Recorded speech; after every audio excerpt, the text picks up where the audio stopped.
You know, your brain has a switch. And in those moments of just extreme, unbelievable pressure, It flips. And just like that, in a split second, everything changes. So what is that switch, really? I mean, what's actually going on inside our heads in those moments? And here's the big question. Can we learn to control it? Well, today, we're going to try and do just that. We're diving deep into the science behind mental toughness and resilience. All right, here's our game plan. First, we'll look at the brain's survival mode. Then, we'll talk about a huge shift in psychology that changed everything. We'll get into the 4 C's of toughness, a really practical model. After that, we'll uncover the secret to getting in the zone. And finally, we'll see how all this stuff holds up when the stakes are literally life or death. Okay, first things first. Let's really get a handle on that switch. What is actually going on inside your brain when you're staring down a threat, whether it's real or just feels real? So, this is what's called survival mode. The second your brain senses danger, it hits the panic button. Your system gets flooded with adrenaline, and anything that isn't absolutely essential for immediate survival just shuts down. And the biggest thing to go offline? That's your prefrontal cortex. You know, the part responsible for reason, logic, self-control. Poof, it's gone. And all you're left with is pure, raw instinct. Okay, so if we're all hardwired for this fight or flight thing, how in the world do we build resilience? Well, the answer actually comes from a total revolution in the field of psychology. It's about a shift from only fixing what's broken to, actively building up what's already strong. You see, for the longest time, psychology was mostly about, problems. Back in the 1890s, you had psychoanalysis digging into past trauma. Then in the 50s, humanistic psychology started looking at personal growth, which was a great step forward. But the real game changer, that came in the late 90s with the birth of positive psychology, which started asking a totally different and, frankly, revolutionary question. and this chart, it lays out that shift perfectly. Think about it like this. The old disease model was all about getting someone from, say, a -5 back up to 0. The goal, and Freud literally said this, was just ordinary unhappiness. Wild, right? But positive psychology flips the script. It asks, okay, you're at 0. How do we get you to a +5? It's not about what's wrong with you, but what's right with you, and how can we get more of that? So this new way of thinking wasn't just theory. It gave us some really solid practical tools. And one of the best ones is what's known as the 4 C's model of mental toughness. Back in 2002, a researcher named Peter Clough and his team came up with this really powerful definition. And here's the key takeaway. Mental toughness is not about being bulletproof to stress. No way. It's all about how you respond when you're under pressure.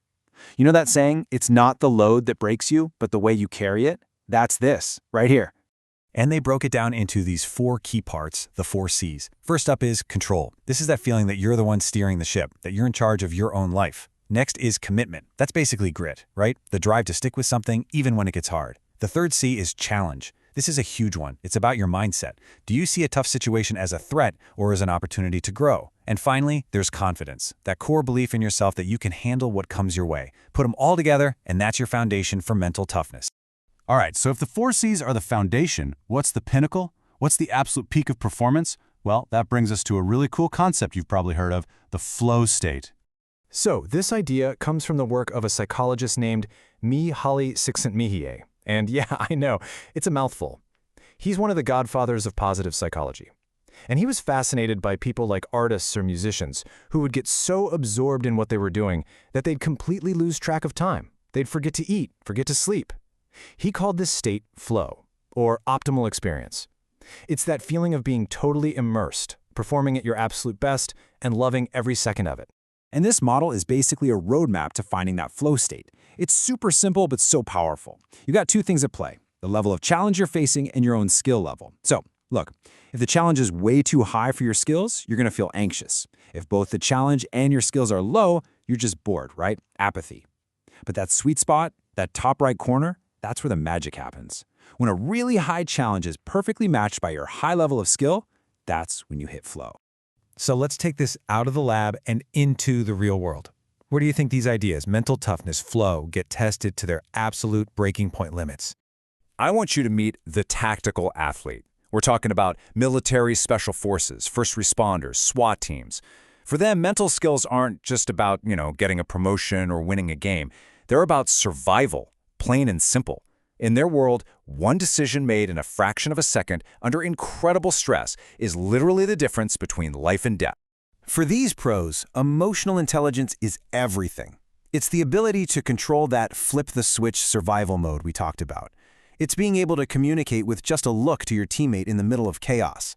It's about reading a whole situation, the people, the environment, in an instant. It's about staying focused when every single part of your body is screaming at you to run. This is where the rubber meets the road for everything we've been discussing. And get this isn't just some high-minded theory anymore. It's become so crucial that it's now official policy. The U.S. Army, for example, created the Comprehensive Soldier Fitness Program. This was one of the biggest mental health initiatives in history, designed to systematically train these exact psychological skills in every soldier, to build their resilience before they ever step foot in a combat zone. And all of this leads us to an even deeper, maybe more profound idea about resilience. The latest thinking in this field, what some people are calling second-wave positive psychology, it suggests that real strength, well, it isn't about trying to avoid suffering. No. It's about finding strength because of the struggle. It's an idea called grim resilience, and it's the ability to look hardship square in the eye, to accept that suffering isn't some kind of mistake in the system, but maybe an essential part of a meaningful life, and then to take that struggle and transform it into purpose. So, that leaves us with a final question to chew on. Maybe we've been thinking about stress all wrong. What if the goal isn't to build a life where nothing bad ever happens? What if instead, the goal is to become the kind of person who is strengthened by the challenges? What if true resilience isn't about the absence of stress, but the mastery of it?